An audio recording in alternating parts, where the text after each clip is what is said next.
Jo soc fill d'una família de llauraors, que he xafat el camp, que he treballat amb un pare en el camp, que he vist lo interessant que és i lo difícil que és viure del camp i produir en el camp, i lo xulo que és també al mateix temps. Que en principi jo no estava ja destinat a estudiar, vaig tindre que insistir en casa perquè me deixaren fer el batxiller superior i després anar a estudiar a la facultat, i en tot cas, si anaves a la facultat i te tocava la loteria, pues que fora medicina o que fora lleis. Entonces, a mi m'agradava el que és el món de la cultura, en aquell moment era filosofia i lletres. I dins de filosofia i lletres, el que estava millor que coses de filologia o que altres aspectes, els professors d'història destacaven per damunt d'altres matèries que se donaven, i vaig acabar interessant-me moltíssim la història agrària. El clima mediterrani pensem que és un clima molt bo perquè fa sol i té pocs dies de pluja, i això és fenomenal per al turisme. El clima mediterrani, des del punt de vista agrícola, és un clima aberrant, perquè per aconseguir la millor producció agrícola s'ha de fer coincidir disponibilitat d'aigua i calor. En el cas de València, quan és l'estació càlida, és l'estació en què menys pluges se produeixen. Les pluges s'acumulen, estan mal repartides i estan en la primavera i en la tardor, i moltes vegades fan més mal per les escorrenties que beneficis agrícoles. Llavors, l'aigua és el factor fonamental de producció.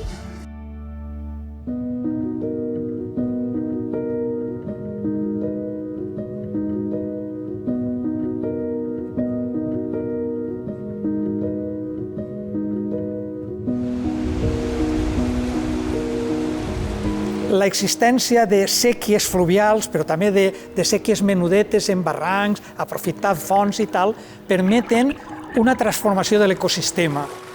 Els boscos se transformen en secans, però és que les terres que no rebien reg, a partir de la creació d'una séquia, transformen tot l'ecosistema i originen hortes.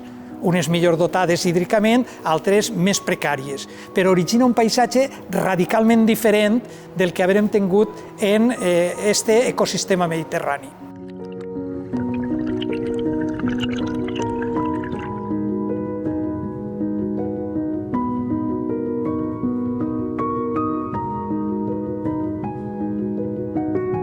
A base de moltes lectures sobre el que ja havia publicat per als regadius valencians, ser conscient de que una dificultat és els documents que parlen del funcionament dels regadius valencians i de les hortes valencianes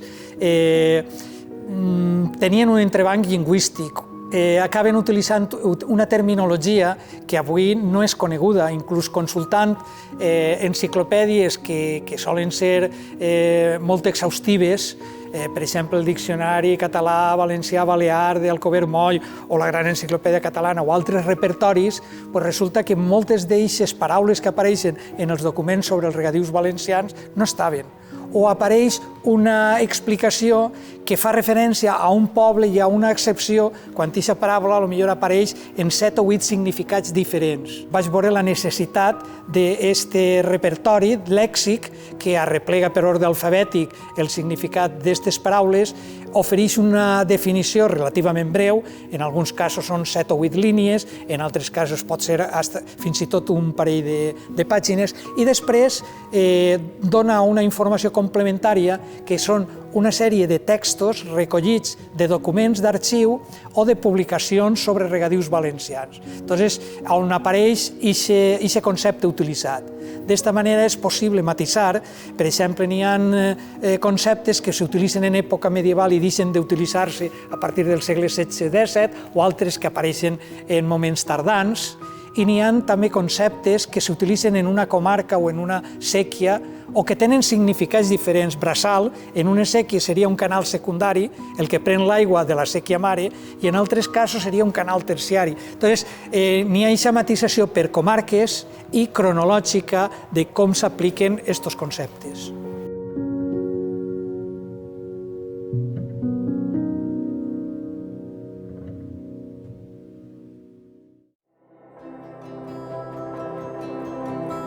L'enciclopèdia el que té és una introducció per a veure que de tots els valors que tenen els regadius valencians, per exemple, tota una sèrie d'estudiosos francesos i anglesos durant el segle XIX i nord-americans ja des de meitat del segle XX han tingut interès per veure com se feia la gestió de l'aigua, la distribució del cabal disponible en cada moment, que és molt irregular.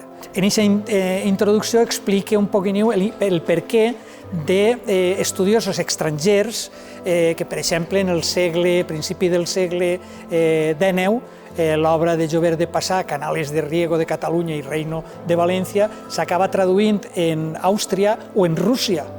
És a dir, acaben, una Premi Nobel d'Economia, Elinor Ostrom, una base fonamental del llibre per al que li donen el Premi Nobel d'Economia precisament se basa en el funcionament d'aquesta gestió hidràulica en les séquies valencianes.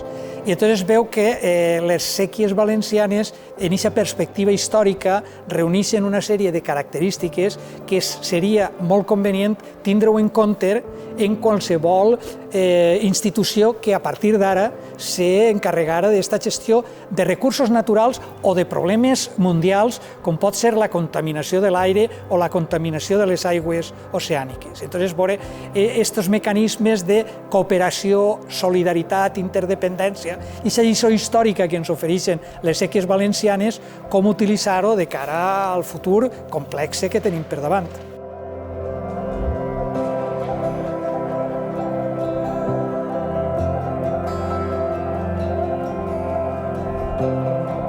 El cos principal és aquestes entrades, cada paraula, cada concepte, l'explicació i el conjunt de textos que aprofundeixen en la informació sobre això.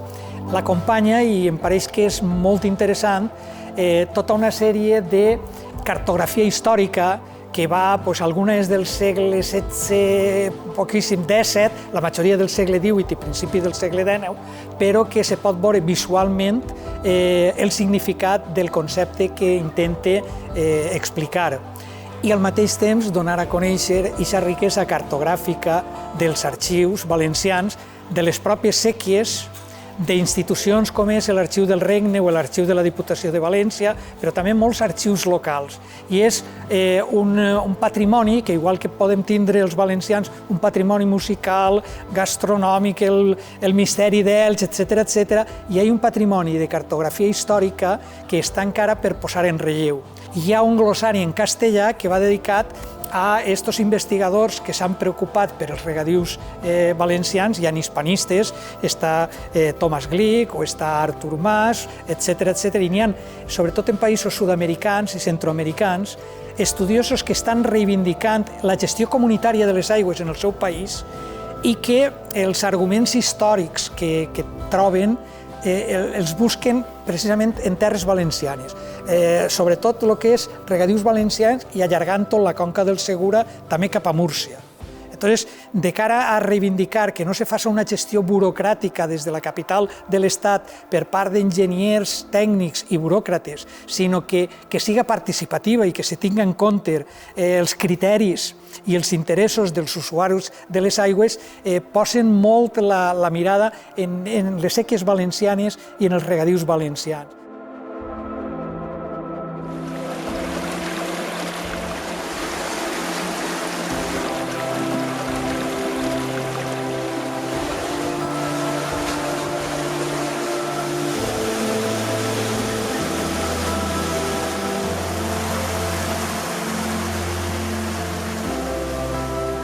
El que se veu en aquesta documentació que aporto jo en l'apèndix documental, alguns reproduint de llibres ja publicats i altres d'arxiu, és el funcionament quotidià de les séquies valencianes. El sentit de la bibliografia seria donar a conèixer el molt que s'ha publicat sobre els regadius valencians i facilitar al que vol fer algun estudi local sobre alguna séquia i vol tindre aquestes referències una informació més assequible.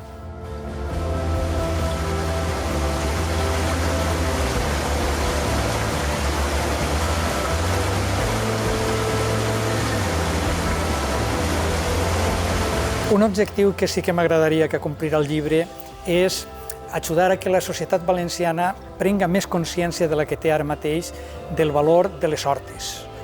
Les séquies són l'element que nodreix i que permeteix l'existència d'aquestes hortes. Això és un paisatge que s'ha anat configurant al llarg de segles. Té un valor extraordinari des del punt de vista edàfic, la fertilitat de la terra, el tipus de paisatge que ha anat originant, etc.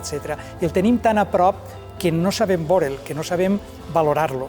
Entonces, si no està valorat en el món acadèmic, universitari, en unes publicacions que permetisquen visualitzar i donar a entendre el valor històric, patrimonial, etc., que tenen les hortes valencianes, és molt més fàcil que els interessos especulatius de vegades i altres vegades la pura insensibilitat provoque destrosses. Si el llibre contribuís d'alguna manera a que se vaig aprenent més consciència i se seguís escrivint sobre els regadius valencians i la societat valenciana prenga consciència del valor patrimonial i cultural i històric que tenen les hortes, encara que siguin quasi invisibles, les séquies estan baix terra, tu vas pel paisatge i és quasi invisible, malgrat aquesta invisibilitat, el seu valor patrimonial i cultural és altíssim. Per favor, no destrossar-ho innecessàriament, fer barbaritats com les que s'han anat fent.